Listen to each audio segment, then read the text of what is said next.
أعوذ بالله من الشيطان الرجيم. الله لا إله إلا هو الحي القيوم لا تأخذه سنة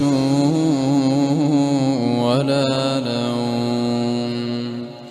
له ما في السماوات وما في الأرض من ذا الذي يشفع عنده إلا بإذنه يعلم ما بين أيديهم وما خلفهم ولا يحيطون بشيء من علمه إلا بما شاء وسع كرسيه السماوات والأرض ولا يؤوده حفظهما وهو العلي العظيم.